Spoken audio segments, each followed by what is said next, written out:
Selamat malam para pendengar setia di seluruh Indonesia di Dongeng Aki Rukman. Selamat mendengarkan dan tetap merdeka. Assalamualaikum warahmatullahi wabarakatuh. Selamat siang kawan-kawan di seluruh Indonesia, terutama anak cucu Aki. Sekarang Aki berada di Karawang yang terkenal dengan goyangan loh.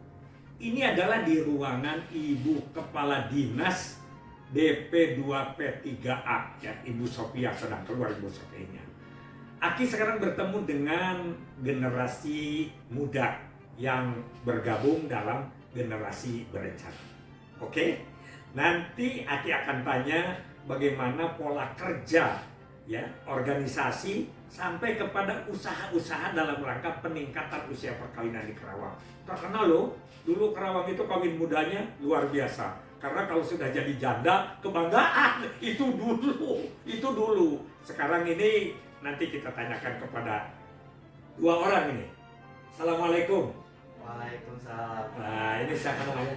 Nah, aku Muhammad Abdul Rohim, bisa dipanggil Rohim. Oh, Rohim. Iya. Rohim itu asih ya? Iya. Oh iya. Ya, Pak. Kalau saya Swastika Luciana Fahrudin, karena namanya ribet biasa dipanggil Lucy. Lucy. Iya.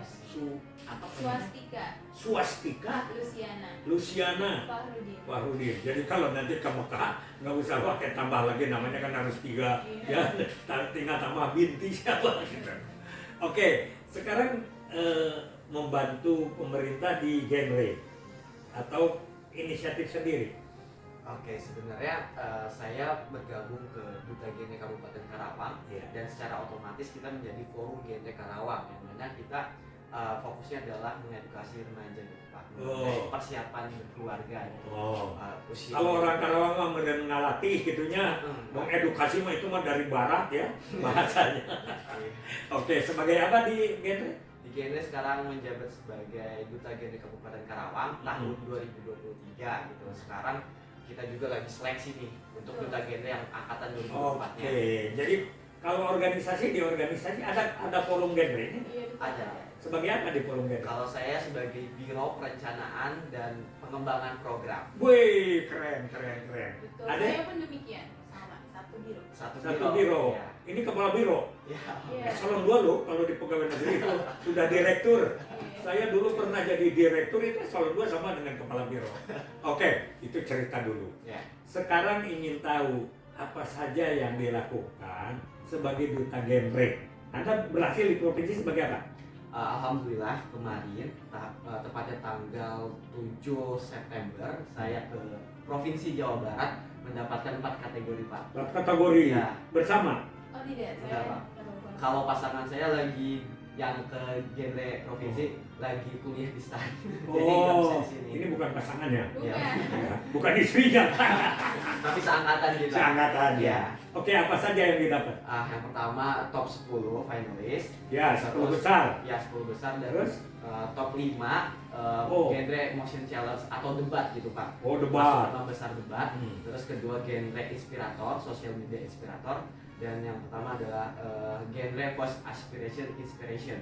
Jadi ada salah satu challenge gitu Pak di Jawa Barat. Gimana cara kita Duta Genre itu menghubungkan film yang baru keluar di Indonesia dihubungkan sama isu-isu genre yang ada di masalah remaja gitu Pak. Oh gitu, remaja mana? Remaja yang ada di Indonesia. Di Indonesia. Jawa, Anda kan sekarang jadi duta genre Karawang. Ya. Sekarang masalah remaja Karawang apa? Nah, masalah remaja Karawang banyak. Itu ada yang pelajari. Itu bahasanya juga terlalu tinggi ya tadi. Tapi nggak apa-apa. Iya. Harus gitu. Iya, karena Cuman tugas harus kita dijabarkan pada lokasi kerja kita. Nah, Gimana sekarang? pada saat itu juga saya memaparkan kalau di Karawang Hmm. ada namanya pelosok bumi Karawang Pak. Itu Apa? pelosok bumi Karawang. Pelosok bumi Nah, Karawang. itu kita daerahnya pun nggak terjamah sama aspal. Jadi kita bisa berupa jalan kaki untuk mengakses ke sana, dan pendidikan di sana sangat kurang Pak. Nah, di sana saya menemukan ada 15 anak perempuan usianya di bawah 17 tahun udah nikah Pak. Udah nikah. Dan sebagian dari mereka udah memiliki anak Pak. Tuh, Ya, udah punya anak. Nah, di sana kita Anaknya dari siapa? Ya dari suaminya. Itu daerah mana itu? Di Bumi Pelosok Karawang, Teluk Jambe. Teluk Jambe. Oh, Teluk Jambe. Ya, betul, dalam kawasan KIIC. Di belakang KIIC persis. Kayaknya saya yang sebelah situ itu. Betul. Barusan Aki juga ke sana nyasar. Iya, betul. Oh, Karawang 2 kan keluarnya. Iya. Ini Karawang 1, jadi balik lagi aku ke Jakarta. Betul. Oke, gimana ceritanya itu?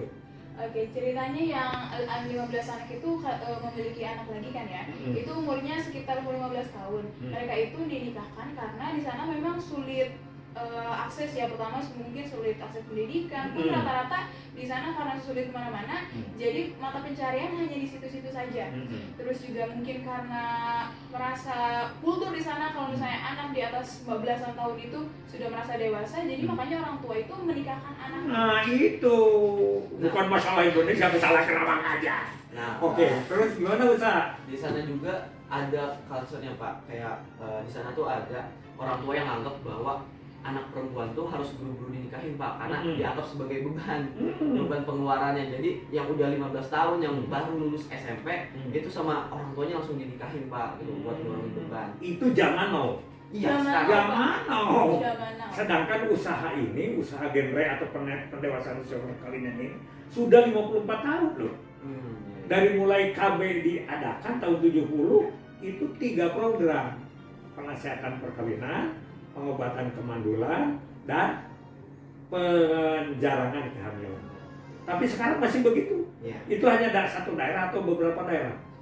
Kebetulan ada di beberapa daerah. Iya. Nah, rata-rata tuh di pelosok Pak, karena emang akses teknologinya pun susah dan akses mobilisasi masyarakat ataupun pemerintahnya susah Pak. Jadi nggak kejamah tuh sama informasi-informasi kayak gitu. Aduh, sekarang usaha dari genre itu gimana? Menyemak itu langsung atau bepergian atau bertahap? Nah, kita sebagai Forum Duta Genre Kabupaten Karawang, kita langsung ke sana Pak. Mensosialisasikan atau ngasih informasi lah gitu mengenai usia ideal menikah tuh berapa, terus kenapa sih perempuan atau laki-laki tuh jangan nikah buru-buru gitu, harus fokus kepada pendidikannya dulu gitu, karirnya dulu gitu. Pakai pantun tuh. Oke, betul. Ikan patin, ikan peda, dimasak enak bumbunya. Jangan kawin muda-muda, sangat banyak resikonya. Terus bagaimana? Selain itu juga, selain kita memang turun langsung ke lapangan gitu, kita juga sering dipanggil sebagai pembicara ya ke sekolah-sekolah ataupun ada forum-forum lainnya untuk membicarakan sekitar mungkin penyakit seks, terus juga pernikahan dini, dan sejauh ini paling banyak kita dipanggil itu mengenai pernikahan dini ya, karena saat ini pernikahan dini sekarang mulai naik lagi. Naik lagi. Dan memang dulu Pantai Utara itu bukan hanya Karawang, Subang Utara kan, Indramayu, itu Bekasi Utara, itu rata-rata kawin muda. Nah sekarang bagaimana tentang susunan organisasi? Susunan organisasi Forum Genre Karawang ya.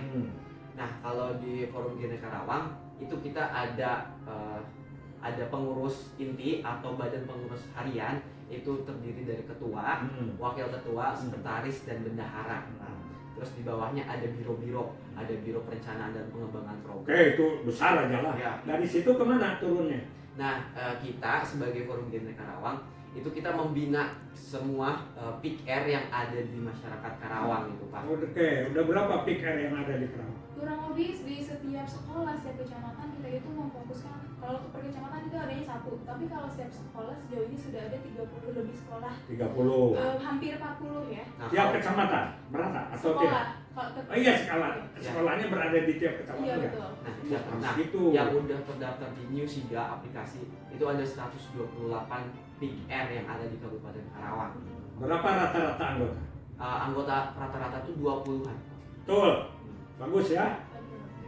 Pokoknya tahun 96 AKI membentuk PIKR dan BKR di sana tuh seberangnya Pemda. Ya. Itu sulitnya setengah mati tuh, dan jangan banyak-banyak ya. Ya. 30 waktu itu. Mencari konselor aja susah. Iya. Nah sekarang saya minta ke Ade, kenapa sih perlu konselor sebaya? Oke, kenapa kita perlu konselor sebaya? Karena yang kita rasakan ya Pak, apalagi sebagai remaja itu terlalu malas untuk cerita ke orang tua. Karena apa? Mungkin kebanyakan orang tua itu karena di daerah Karawang mungkin pemikiran masih kolot, utamanya daerah Karawang ya. Jadi ke anak itu terlalu menjudge, terlalu menghakimi gitu ketika anak itu bercerita. Jadi makanya kita menghadirkan adanya konselor sebaya biar anak itu bisa bercerita kepada kita, karena nyaman ke cerita ke sesama remaja pun, apalagi memiliki orang salah yang sama dan juga mungkin pengalaman yang sama. Tapi jangan lalu curhat ke pacar, malah jadi intim nantinya. Iya, makanya gitu. Apa saja program yang disampaikan di PIK itu sekarang? Oke, di PIK ya. Kan mereka singkatan dari Pusat Informasi dan Konseling Remaja. Nah, rata-rata PIK-R yang di Kabupaten Karawang tuh programnya tadi Pak, konseling. Konselingnya tuh berupa kayak nanti mereka keliling nih ke sekolah-sekolah, ngadain kotak gitu Pak. Nanti kotaknya tuh diisi surat. Setiap siswa tuh ngisi surat yang isinya permasalahan yang mereka hadapi gitu. Nanti kalau misalkan memang ada masalah yang agak riskan, itu langsung ditangani gitu Pak, sama PIK-R-nya itu sendiri. Terus rata-rata mereka juga PIK-R yang di Kabupaten Karawang, terutamanya yang di sekolah-sekolah, mereka karena udah melek teknologi, mereka manfaatin Instagram Pak buat menyebarkan informasi mengenai generasi berencana. Bagus, generasi berencana ya. Iya. Jadi sekali lagi, terjangkau nggak kira-kira? Bisa nggak di kuantitatifkan? Di kuantitas. Artinya gini, binaan remaja itu berapa anak di bawah 20 gitu? Bisa nggak? Oke, kalau binaan ya, kita sebagai forum genre Karawang ada dutanya. Nah, di angkatan saya 23 itu setiap duta genre harus punya PIK-R binaan. Minimal ada 2. Nah, di setiap PIK-R itu ada normalnya generalnya tuh 20 anggota. Nah, jadi 20 dikali 10 pasang atau 20 orang mungkin ada sekitar 200 binaan. ya 200 binaan. Orangnya Ya, tercatat. tercatat. Ya. Jadi nanti kalau anak itu bisa kawinnya dilambatkan sampai pada usia dewasa, artinya kerjaan PIK. Oke? Ya. Jangan sampai sekarang kita itu dituding ya, bahwa pendewasaan usia perkawinan PIK itu hanya hura-hura loh. Jangan, Iya. ya. Aki nih, orang tua nih, Ya. sakit hatiku di sini. Sakit. Ya, karena pekerjaan kita selama 54 tahun orang cuma mengejek, mencemoohkan. Buktikan oleh kalian Oke. bahwa di Karawang tahun ini 1.200 anak yang kawin tertunda sampai dewasa kawinnya karena PIK-R. Oke? Siap. Terima kasih. Ya, salam ya. Ya. Selamat bekerja. Demikianlah kawan-kawanku. Assalamualaikum warahmatullahi wabarakatuh.